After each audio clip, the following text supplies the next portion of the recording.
Tuhan firman-Mu ajaib, kekal meski gunung menghilang. Tiada huruf yang gagal, tak terpatahkan sia-sia. Hidup seperti-Mu ya Allah, lebih dari emas. Aku bersaksi kitab-Mu, kitab yang suci. Mendengarkan firman-Mu, hibur hati yang luka. Terangilah langkahku kemanapun ku pergi. Biarkanlah firman-Mu berkuasa atasku. Ubahkanku, bebaskanku, ku mau menyenangkan-Mu. Tuhan firman-Mu ajaib, kekal meski dunia. Ubah dan bebaskan aku, mau menyenangkan-Mu. Salam pemirsa yang terkasih, saya menyambut Anda dan semua pemirsa dimanapun Anda berada dalam episode baru dari program pendalaman Alkitab Harian Semua Kitab Suci. Kita lanjutkan pembelajaran kita dari kitab Mazmur, salah satu kitab puitis dalam perjanjian lama, dan kita telah sampai pada Mazmur 73. Dan dengan Mazmur 73 ini kita akan mulai bagian ketiga atau kitab ketiga dari 5 kitab Mazmur yang kita pelajari. Izinkan saya terlebih dahulu menyambut tamu saya, seorang hamba Tuhan yang saya hormati, Saudara Yosef Riyad. Selamat datang Saudara Terima Yosef. kasih Saudara Riyad. Juga menyambut para tamu yang hadir bersama kami, selamat datang. Saudara Yosef, apa subjek dari Mazmur 73 yang berjudul Mazmur Asaf? Kita dapat memberikan judul, saya telah menulis sebuah buku tentang Mazmur ini dan menamainya Tersandungnya Orang Saleh dan Kebingungan Orang yang Berpikir. Tersandungnya orang saleh dan kebingungan orang yang berpikir. Ketika kita mendapati orang fasik berhasil, sementara orang benar menderita, ini adalah sandungan bagi orang saleh dan kebingungan bagi pemikir. Tetapi di sini, puji Tuhan kita akan mendapati penderitaan dan mendapat dukungan. Benar, penderitaan dan dukungan. Ya, Saudara Yosef, tolong beri kami pembagian untuk Mazmur ini untuk membantu kami memahami isinya. Mazmur ini terdiri dari 28 ayat dibagi menjadi 2. Ayat yang pertama sampai ayat 14, penderitaan iman. Dan dari ayat 15 sampai akhir, kemenangan iman. Ini berarti ada pergumulan iman. Iman itu tidak mudah. Ketika Anda mendapati orang fasik berhasil, sementara Anda yang takut akan Tuhan menderita, ini adalah pergumulan tersendiri, pergumulan internal yang tidak mudah. Benar-benar membutuhkan kebajikan dan keberanian. Tetapi puji Tuhan, Mazmur ini tidak berakhir dengan kebingungan seperti itu. Tetapi ia datang ke tempat kudus Allah dan memahami kesudahan orang fasik. Dan dia keluar dengan hasil yang luar biasa. Jadi, ia memilih untuk dekat pada Tuhan. Oleh karena itu kita menemukan bahwa di awal Mazmur ini terdapat ringkasan masalahnya. Dan di bagian akhir hasil luar biasa yang telah ia capai. Permulaannya, sesungguhnya Allah itu baik bagi mereka yang tulus hatinya, bagi mereka yang bersih hatinya. Tetapi aku sedikit lagi maka kakiku terpeleset, nyaris aku tergelincir. Tetapi pada akhirnya ia berkata, tetapi aku Baik tetap bagiku. di dekatmu. Anda pernah berkata bahwa kitab ini, maksud saya kitab Mazmur, dibagi menjadi 5 bagian. Dari Mazmur 1 sampai 41 sesuai dengan kitab Kejadian. Ya. Dari 42 sampai 72 sesuai dengan kitab Keluaran. Ini adalah awal kitab ketiga, yaitu 73 sampai 89 yang sesuai dengan kitab Imamat. Lalu apa kesamaan antara kitab ketiga ini, khususnya Mazmur 73 dengan tema kitab Imamat? Pokok bahasan dari kitab Imamat adalah tempat-tempat kudus. Dan di sini kita menemukan bahwa ia mengalami penderitaan yang belum terselesaikan sampai ia memasuki tempat kudus. Apa itu tempat kudus, Saudara Yosef? Hadirat Allah. Hadirat Allah, Kehadiran bukan lokasi Allah. geografis tertentu. Baiklah, dalam perjanjian lama tempat kudus adalah tempat yang spesifik di dalam kemah pertemuan atau di dalam bait Allah. Namanya adalah tempat kudus dan maha kudus. Namun di sini tentu saja ia berbicara tentang makna moral dan metaforis dari subjek ini. Kedua, Asaf adalah salah satu orang Lewi dan ini adalah kitab Imamat. Jadi ketiga kitab di sini yang berhubungan dengan kitab Imamat ditulis oleh salah satu orang Lewi. Penulis Mazmur lainnya, misalnya anak-anak Korah dan Daud bukan berasal dari suku Lewi, mereka berasal dari suku Yehuda. Tetapi Asaf adalah salah satu dari suku Lewi. Saya akan bacakan beberapa ayat lalu kembali dengan pertanyaan. Sesungguhnya Allah itu baik bagi mereka yang tulus hatinya, bagi mereka yang bersih hatinya. Tetapi aku sedikit lagi maka Kakiku terpeleset, nyaris aku tergelincir. Sebab aku cemburu kepada pembual-pembual kalau aku melihat kemujuran orang-orang fasik. Sebab kesakitan tidak ada pada mereka, sehat dan gemuk tubuh mereka. Mereka tidak mengalami kesusahan manusia dan mereka tidak kena tulah seperti orang lain. Oleh karena itu kesombongan menjadi kalung mereka, kekerasan menutupi mereka seperti pakaian. Karena kegemukan kesalahan mereka menyolok, hati mereka meluap-luap dengan sangkaan. Mereka menyindir dan mengata-ngatai dengan jahatnya hal pemerasan dibicarakan mereka dengan tinggi hati. Mereka membuka mulut melawan langit dan lidah mereka membual di bumi. Sebab itu orang-orang berbalik kepada mereka, mendapatkan mereka seperti air yang berlimpah-limpah, dan mereka berkata bagaimana Allah tahu hal itu? Adakah pengetahuan pada yang maha tinggi?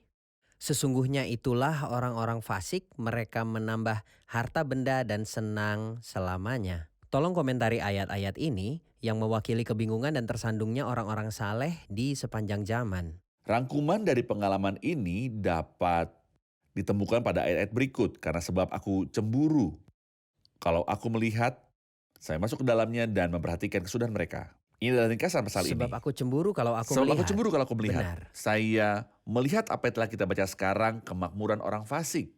Kesalahan mereka menyolok, sedang gemuk tubuh mereka, dibicarakan mereka dengan tinggi hati. Dengan kata lain mereka tidak peduli dengan siapapun.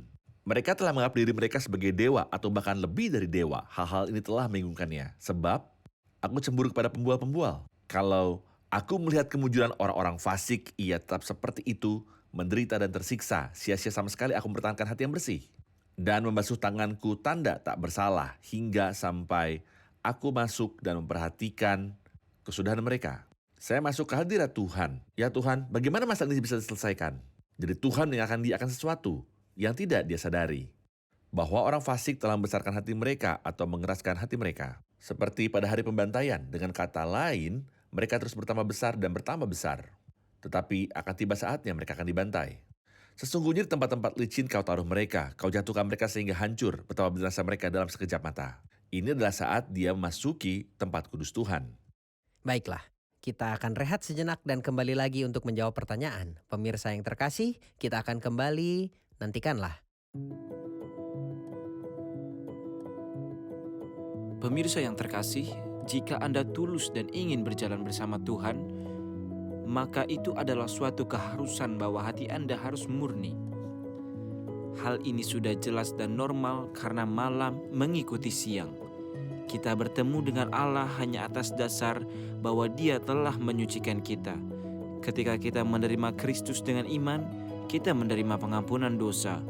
Kita dibasuh di dalam darah Kristus dan juga melalui tindakan firman kudus.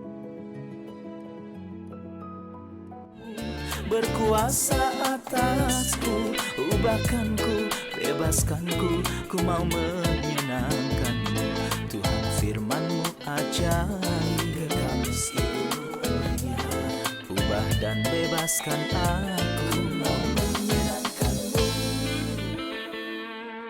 Kita kembali lagi para pemirsa yang terkasih untuk menerima pertanyaan dari para hadirin. Dalam ayat 13 dia berkata, sia-sia sama sekali aku mempertahankan hati yang bersih dan membasuh tanganku tanda tak bersalah. Apa artinya ini? Saudara Yosef, apa maksud penulis dalam ayat 13, sia-sia sama sekali aku mempertahankan hati yang bersih dan membasuh tanganku tanda tak bersalah? Ini berarti bahwa saya telah menyembah Allah dengan sia-sia. Nampaknya saya telah beribadah kepadanya dengan sia-sia. Ya, benar. Sayangnya ketika kita mendengar perkataan ini dari orang fasik, maka hal ini tidaklah aneh. Sebagai contoh, kata-kata seperti itu disebutkan dalam Malaki pasal 3. Dalam Malaki 3, jika kita baca dari ayat 13, Tuhan berkata, bicaramu kurang ngajar tentang aku. Tetapi kamu berkata, apakah kami bicarakan antara kami tentang engkau? Tuhan mendengarkan, kamu berkata adalah sia-sia beribadah pada Allah. Apakah untungnya kita melihara apa yang sudah dilakukan terhadapnya dan berjalan dengan pakaian berkabung di hadapan Tuhan semesta alam? Oleh sebab itu, kita ini menyebut berbagai orang-orang yang gegabah. Perkataan siapakah ini? Ini adalah perkataan orang fasik yang telah bersikap keras terhadap Tuhan dan ia marah dan ia mendengarnya. Kau berkata adalah sia-sia beribadah kepada Allah. Oleh sebab itu kita ini menyebut berbahagia orang-orang yang gegabah, bukan saja mujur orang-orang yang berbuat fasik itu. Tetapi dengan mencobai Allah pun mereka luput juga. Perkataan siapakah ini? Ini adalah perkataan orang fasik. Bahwa Ini itu datang tragedi. dari orang percaya. Bahwa itu datang dari orang seperti Asaf yang merupakan salah satu nabi Tuhan. dan seorang penyanyi yang selalu berada di bait Allah untuk memuji Tuhan. Salah satu pemimpin besar di bait Allah. Salah satu pemimpin nyanyian pujian, yang berarti ia memimpin umat Allah dalam memberikan pujian bersama dengan Heman dan Yedutun. Maka dia adalah seorang yang memiliki kedudukan tinggi di antara umat Tuhan. Ketika dia mengatakan hal seperti itu, maka itu adalah sebuah tragedi. Tapi saya mengagumi orang ini karena ayat yang disebutkan setelahnya. Sekiranya Ayat 15, seandainya aku mau berkata-kata seperti itu, maka sesungguhnya aku telah berkhianat kepada angkatan anak-anakmu. Oleh karena itu, ketika dia bingung, dia tetap diam. Dan ini adalah pelajaran yang Asaf ajarkan kepada kita ketika Anda bingung, berdiam diri. Dan tunggu sampai segala sesuatu menjadi teratur di dalam dirimu. Karena apa yang kamu katakan memiliki pengaruh pada umat Allah. Jika seorang mendengar dia berkata, misalnya, apa gunanya menyembah Tuhan? Saya telah menyembah Tuhan tanpa hasil. Banyak orang akan mendengar perkataan ini dan akan tersandung. Meskipun Alkitab mengatakan dalam Mazmur 40, banyak orang akan melihatnya dan menjadi takut. Lalu percaya kepada Tuhan. Jadi saya seharusnya memimpin orang untuk mengandalkan dan beriman. Namun jika saya memimpin mereka untuk menjauh dari Tuhan, ini tragedi. Dan Asaf Jadi, tidak melakukannya. dalam konteks ini saya ingin mendengar pendapat Anda tentang sesuatu. Terkadang Anda menemukan seseorang yang bertanggung jawab atas sebuah rapat atau pemimpin tim pelayanan yang memiliki pendapat tertentu atau sedang melewati fase tertentu dan dia mulai menyatakannya di depan umum. Misal di media sosial, lalu orang-orang mulai bertanya kepadanya, bagaimana seorang pelayan Tuhan seperti Anda berbuat dan berkata demikian? Lalu ia menjawab, saya tidak ingin bermuka dua. Saya hanya mengatakan apa yang ada dalam diri saya sendiri. Tentu ini adalah masalah kebebasan pribadi. Namun berdasarkan apa yang dikatakan Asaf di sini, apa resiko dari perilaku tersebut? Faktanya hal itu sangat berbahaya. Kristus berkata dalam Matius 18 bahwa pelanggaran harus datang ke dunia, yang berarti apakah saya menyebabkan seseorang tersandung atau tidak, pelanggaran akan datang dari orang lain. Jadi pelanggaran pasti akan datang. Celakalah dunia dengan segala penyesatannya, menakutkan sejauh Kristus berkata, lebih baik baginya jika sebuah batu kilangan dikaitkan pada lehernya, lalu ia ditenggelamkan ke dalam laut. Dia tenggelam di laut mati dan tidak keluar. Ini terjadi jika saya menyebabkan seseorang tersandung. Baiklah, saya bingung hari ini. Saudaraku, tolong simpan kebingungan ini untuk dirimu sendiri, sampai kamu mencapai keputusan yang besar dan sehat. Dan bagaimana cara mengetahui yang sehat dan benar? Dari firman Tuhan dan hadirat Tuhan. Ketika dia masuk ke tempat kudus Tuhan, Tuhan telah menjelaskannya. Jadi tenanglah. Jangan begitu ada ide tiba-tiba yang datang pada Anda langsung membagikannya. Terutama saat ini, sangat mudah untuk membagikan apapun di Facebook. Maka jutaan orang akan membacanya. Siapa yang akan mampu?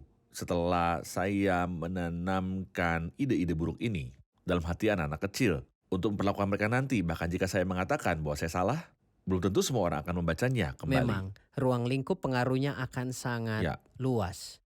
Jadi katanya ketika aku bermaksud untuk mengetahuinya dalam ayat 16, tetapi ketika aku bermaksud untuk mengetahuinya, hal itu menjadi kesulitan di mataku. Sampai aku masuk ke dalam tempat kudus Allah dan memperhatikan kesudahan mereka. Sesungguhnya di tempat-tempat licin kutaruh mereka, kujatuhkan mereka sehingga hancur. Betapa binasa mereka dalam sekejap mata, lenyap habis oleh karena kedahsyatan seperti mimpi pada waktu terbangun, ya Tuhan. Pada waktu terjaga, rupa mereka kau pandang hina. Bagaimana keadaan Asaf menjadi baik kembali? Ia pergi ke tempat kudus Allah. Begitu seorang datang dengan kebingungan kepada Tuhan, Tuhan akan menghiburnya. Saya mengagumi Yohanes Pembaptis karena ia berperilaku dengan cara yang terhormat seperti yang dilakukan Asaf, sementara Asaf hanya berdiam diri. Yohanes Pembaptis tidak berdiam diri karena ia bingung. Ia pergi dengan kebingungannya kepada Kristus. Dan bertanya langsung, engkaukah yang akan datang itu atau haruskah kami menantikan orang lain?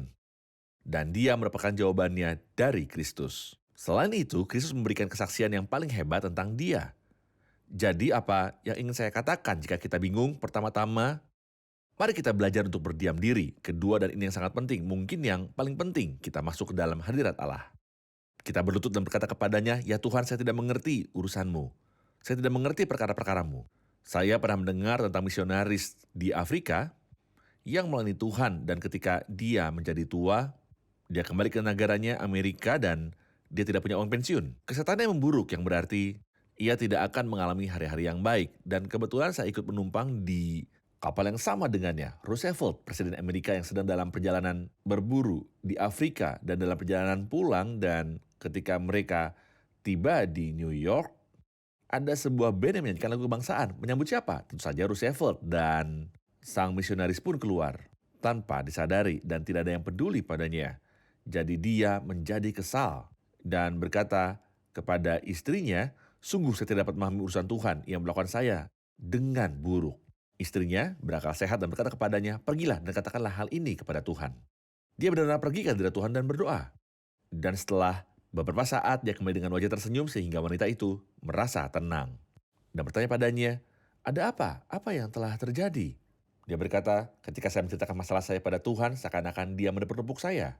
Dan berkata kepadaku, 'Kamu belum kembali ke tanah airmu. Roosevelt telah kembali ke tanah airnya.' Dan disambut dengan meriah, tapi Anda belum kembali. Anda akan disambut dengan perayaan ketika Anda kembali ke tanah air Anda."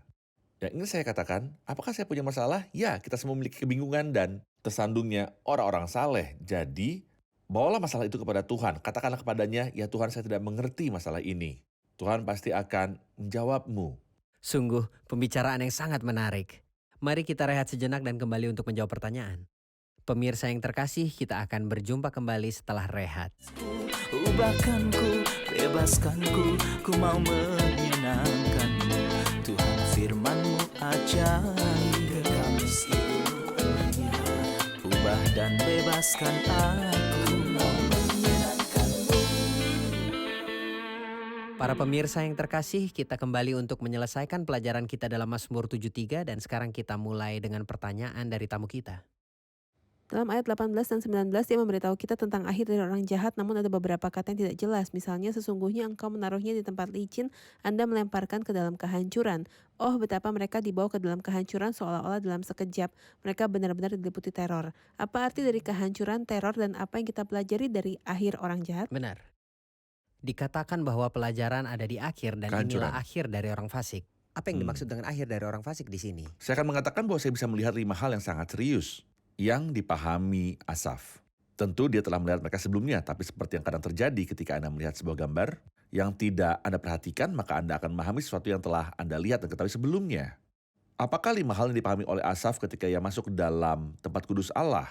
Dan seolah ia bertanya kepada Tuhan, "Mengapa aku orang yang saleh?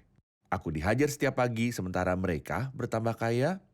Jadi Tuhan telah memberikan pencerahan kepadanya. Sesungguhnya di tempat-tempat licin kau taruh mereka. Dia ingin mengatakan bahwa akhir hidup mereka tidak dapat dihindari di tempat yang licin. Seseorang tidak dapat menghindarinya. Akhir yang tak Akhir hidup terelakkan. mereka tidak dapat dihindari. Benar. Kedua, secara yuridis kau jatuhkan mereka sehingga hancur. Engkaulah yang telah menjatuhkan mereka. Bagaimana cara membawanya menuju kehancuran, yaitu kehilangan dan ketidakberhargaan, tidak ada nilai, kekafiran. Betapa binasa mereka dalam sekejap mata lenyap, maksudnya tiba-tiba atau tanpa peringatan, namun tiba-tiba akan dibinasakan. Dan tanpa solusi. Lalu dia berkata mereka benar-benar diliputi oleh teror. Artinya keputusan mereka sudah final, tidak akan pernah berubah selamanya. Lenyap, habis. Tidak ada banding. Tidak ada banding. Teror-teror adalah bentuk jamak dari teror. Di sini ini bukan hanya satu teror, melainkan Teror, beberapa teror. benar. Artinya siapa yang menjauh dari Tuhan mendatangkan teror bagi dirinya sendiri. Dan akhirnya memang benar, seperti mimpi pada waktu terbangun. Ya Tuhan, pada waktu terjaga rupa mereka kau pandang hina. Seolah-olah dia membandingkan hidup kita dengan sebuah mimpi. Dan manusia akan terbangun dari mimpi ini. Misalkan itu adalah mimpi yang menjengkelkan, kemudian Anda bangun dan menemukan bahwa itu tidak benar. Itu adalah mimpi. Misalkan itu adalah mimpi yang indah, kemudian Anda bangun dan menemukan bahwa itu tidak benar. Itu adalah mimpi. Jadi, kehidupan di dunia ini adalah mimpi yang cepat berlalu. Jika saya bermimpi bahwa saya adalah seorang raja, lalu saya bangun dan menemukan bahwa saya bahkan tidak bisa menemukan setetes air pun. Raja macam apa ini? Ini hanyalah mimpi. Atau saya bermimpi menjadi seorang pengemis seperti Lazarus, si pengemis. Kemudian saya terbangun dan mendapati saya digendong oleh para malaikat. Ya Tuhan, lalu apa terjadi? Itu hanya mimpi. Jadi apa maknanya? Hidup dianggap sebagai Hidup mimpi. dengan segala yang ada di dalamnya dianggap sebagai Seluruh mimpi. kehidupan. Apakah seseorang hidup bahagia atau sedih, hidup kaya atau miskin? Pada akhirnya hidup ini seperti mimpi ketika Tepat. seseorang terbangun. Ya. Apakah makna dari sebuah mimpi? Saya mungkin kesal saat berada di dalam mimpi. Namun begitu saya terbangun, saya menyadari bahwa itu hanya mimpi dan segera melupakannya. Mulai dari ayat 21 ia mengatakan bahwa tidak hanya persekutuannya terputus ketika ia berada di luar tempat kudus.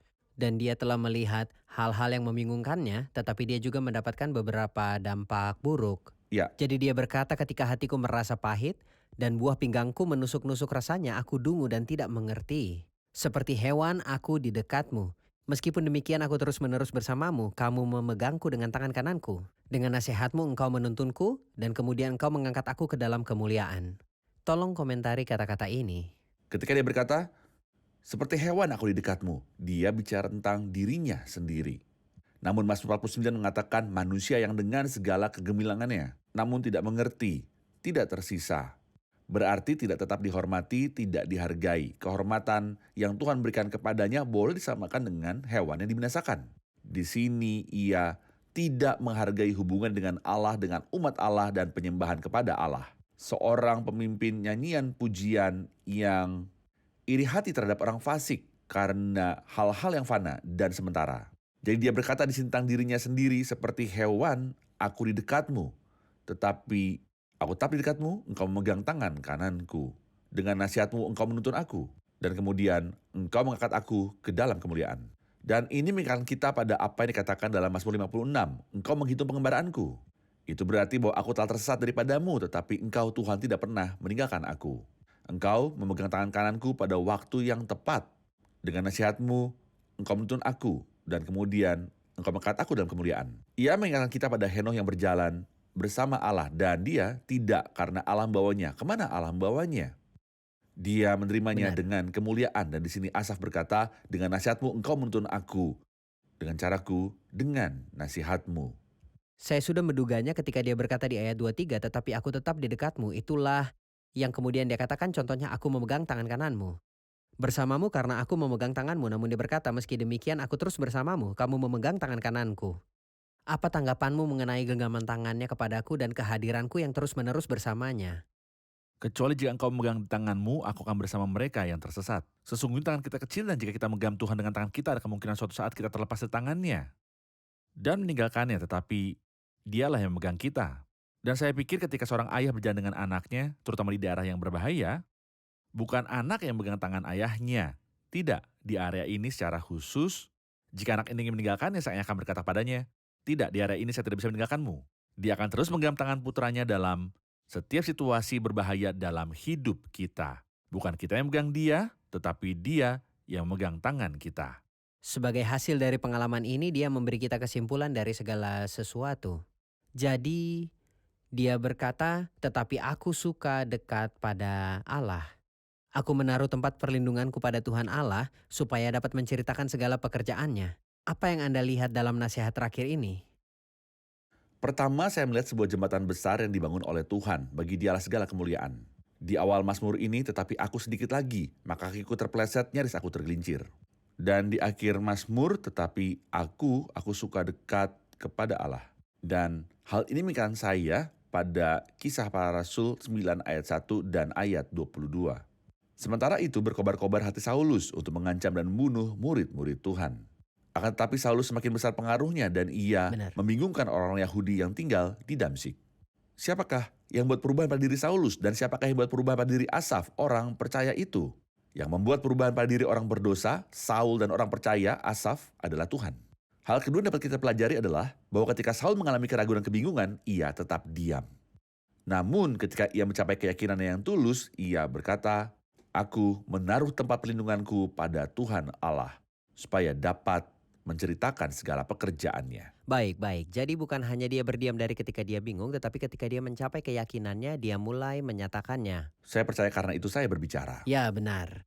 Saya sangat berterima kasih Saudara Yosef. Memang firman ini sangat kaya dan Mazmur 73 menyelesaikan banyak masalah. Benar. Dalam pikiran orang percaya, terutama di era modern, di mana orang percaya dianiaya, menderita, dan Benar. penuh dengan tanda tanya. Mengapa Tuhan hal-hal ini terjadi pada kita saat kita mengikut Engkau ya Tuhan? Benar. Tuhan memberkati, mari kita ulas kembali Baiklah. episode ini bersama dengan para pemirsa.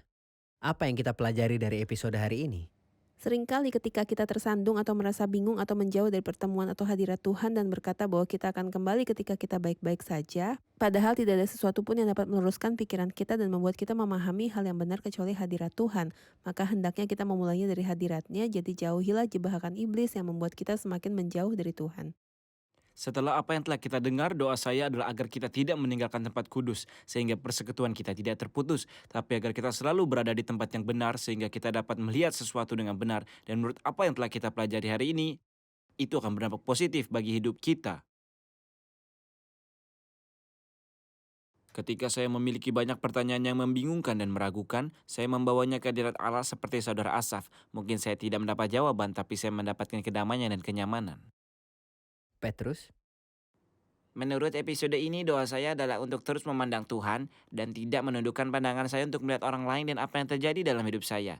Baik pertumbuhan atau kemakmuran, tetapi tetap melihat dan mengarahkan mata saya kepadanya sehingga saya selalu berada di tempat yang kudus.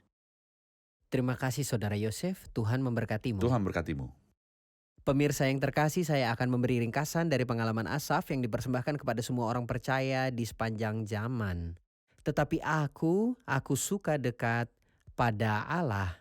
Kedekatan dan ketaatan Anda kepada Tuhan, kehadiran Anda di tempat-tempat kudus dan persekutuan dengan Tuhan adalah jaminan yang melindungi Anda dari semua arus di sekeliling Anda. Jangan lewatkan waktu luang untuk duduk bersamanya atau mengikuti kebaktian atau membaca Alkitab. Jangan lewatkan suasana rohani yang indah waktu di mana Anda duduk dan berbicara kepadanya sebagai seorang teman. Sebagai seorang teman, tetapi aku suka dekat pada Allah. Sampai jumpa di episode berikutnya. Tuhan memberkati Anda.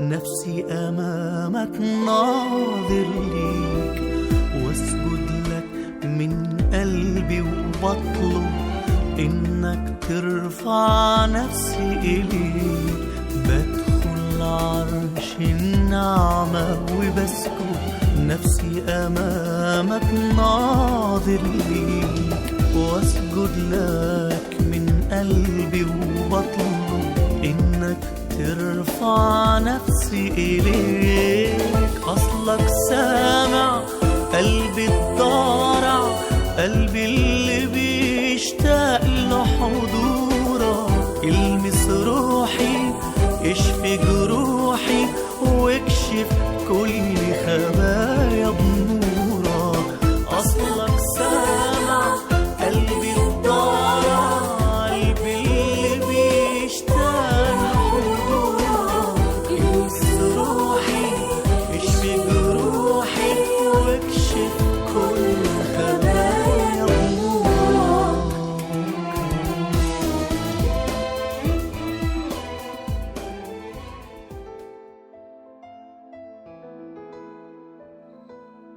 Tuhan firman-Mu ajaib kekal meski gunung menghilang. Tiada huruf yang gagal tak terpatahkan siasat. Hidup seperti-Mu ya Allah, lebih dari emas. Aku bersaksi kitab-Mu, kitab yang suci. Mendengarkan firman-Mu, hibur hati yang luka. Terangilah langkahku kemanapun ku pergi. Biarkanlah firman-Mu berkuasa atasku. Ubahkanku, bebaskanku, ku mau menyenangkan-Mu. Tuhan firman-Mu ajaib, ubah dan bebaskan aku.